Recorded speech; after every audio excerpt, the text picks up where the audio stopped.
This one might not be as long. I don't feel great, just going to be honest. But we got to keep it going. The show must go on. There's only 3 games left. Let's talk about this Jazz team. It's the Hoops Nerd post-game show.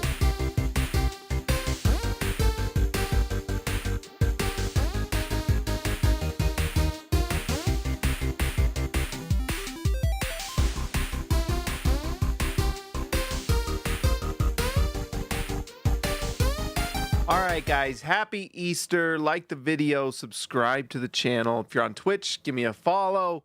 If you're on the podcast, I would appreciate a 5-star review. Okay, so the Utah Jazz got destroyed. There's only 3 games left. This Oklahoma City Thunder team is the best in the NBA, and they look like they are just running on full cylinders. They are healthy. Jalen Williams looks like he's back, so when they have him playing well, Isaiah Hartenstein is healthy, playing well. They're just extremely good, and every piece kind of fits perfectly with what they do. They're designed to just win, and there's just no weakness with this team. From top to bottom, they have high top-end talent. They have great young talent. They have depth. They play defense. They're long. They're well-coached. It's just a great team overall, and so we shouldn't be surprised that the Jazz got destroyed, who are trying to lose and putting guys out there that are in development mode. So not much other to say than just that the Oklahoma City Thunder are great. Incredible analysis, right? They are really, really good, and they're what you're kind of trying to emulate when you're rebuilding a team. You know, you have an MVP caliber guy in SGA, going to win the MVP this year. You have defense across the board, 2-way guys that can score on one end, defend on the other. That's what they do. That's what the Jazz are trying to do. And so we'll see what happens this upcoming lottery if the Jazz can add to their talent pool, and we'll see how things develop and go. Cody Williams got to play against his brother today, although he did not play. Like, no one on the Jazz besides Bryce Sensabaugh played well today. It's why we got to give some flowers to Bryce Sensabaugh. He has had just a phenomenal final month to the season. He just is great and at scoring the ball. Now, I guess we can talk about Bryce Sensabaugh now, because that's really the story of this game. What he's doing now, if he can consistently do it, that's been the issue with Sensabaugh from the beginning, is can you consistently do this? Can you play in a way that isn't just get the ball and shoot it, but can you play within the offense? He's doing all those things. Tonight, another 5 assists for Sensabaugh, 34 points against this really, really good Oklahoma City Thunder defense. If he can consistently do this, then the Jazz have a weapon on their hands that can come off the bench and score at a high level. Just no question about it. 11 for 19 from the field, 6 for 10 from 3. He right now is just playing in a way where I just expect it to go in when he shoots it. He's just that good.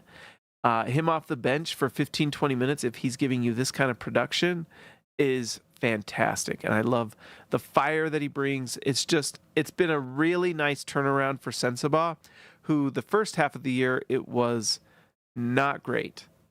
And, you know, I was thinking about it while watching it. The Jazz have talked about, and we've heard from reports and Will Hardy and everyone saying that what they're excited about with Bryce Sensabaugh, sorry, I'm so sick, is that they want him to work on his catch and shoot 3. Well, why would they want to do that?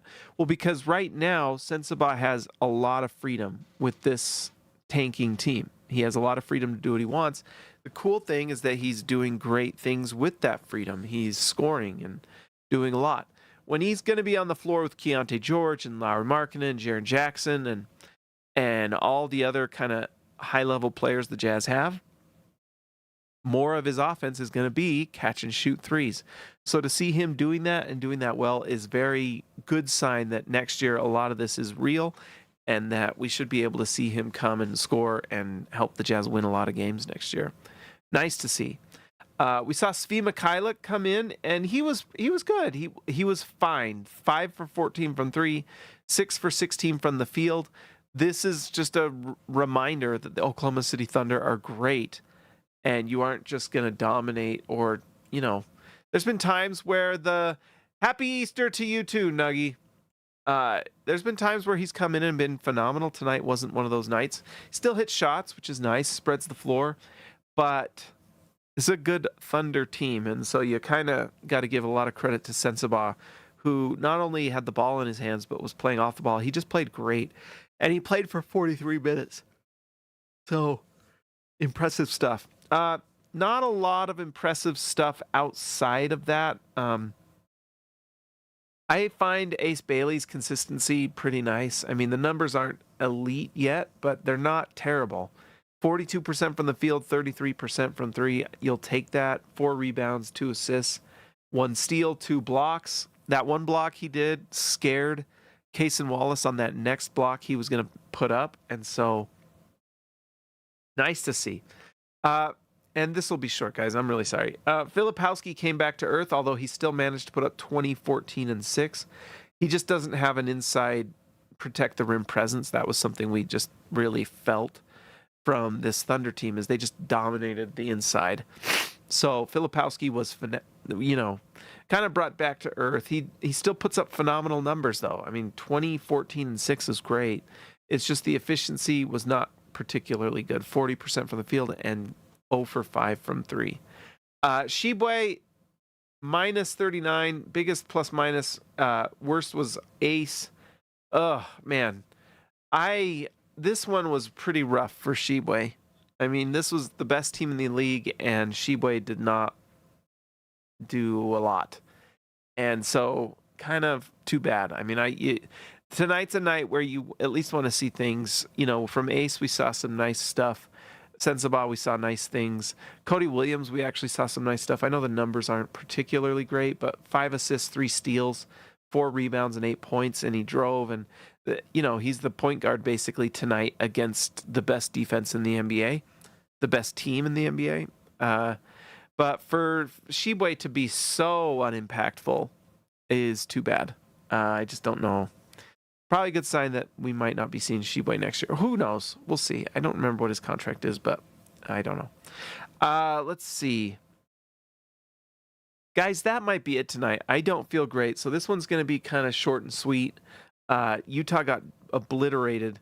Kennedy Chandler played 19 minutes. He did not look particularly competitive out there. John Conchar had some moments, which is nice to see. I think he's proving to be a potential rotation player, or at least someone that you have on the team that when there's injuries you can bring in Conchar and he'll play well. Yeah, guys, I'm really sorry. I don't feel great, but I wanted to make sure I get at least something up.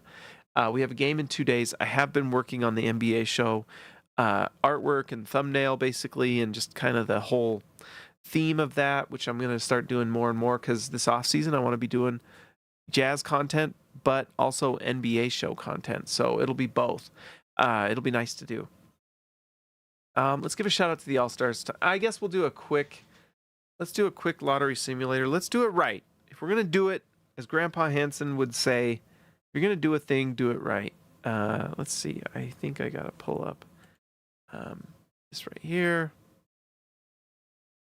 Yeah, man, took a little bit for me to even get kind of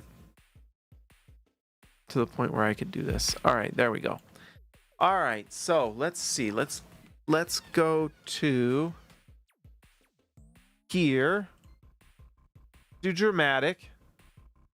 We're doing this so many times, I'm starting to memorize this list. All right, so Dallas, by the way, won tonight. So Utah has locked up no worse than 5th.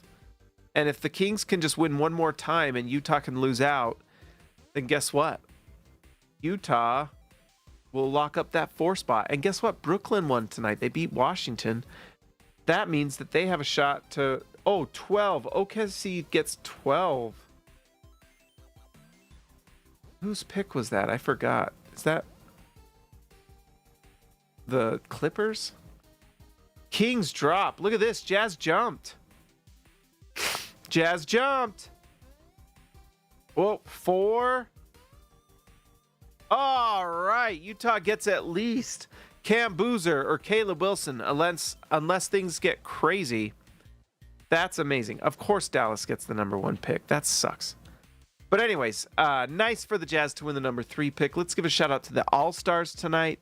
Let's give a shout out to Justin Time, Justin Salas, See Ya, Alexa Later, Shake 'em and Bake 'em KSN, Ryan Perry, The Legend, The Name Means King, Just Buckets JB, Ball So Hard Ballstat, Jace is the Ace Garner, Steve Areno Stucer, Let Him Cook Sturdy Pots, Ezekiel Raisibe, The Man from Down Under, Tyson Price, The Price is Right, Jordan the Goat Besserell, Christian House Money to Haas, Robert Hall of Fame, Arcs Poetica, Austin R. Grant, Editor Extraordinaire, Jazz Forge, The OG, and Patrick Akubo, The Connoisseur. Guys, sorry for the shorter show tonight. I got to go recover a little bit, but I'll be back. Hopefully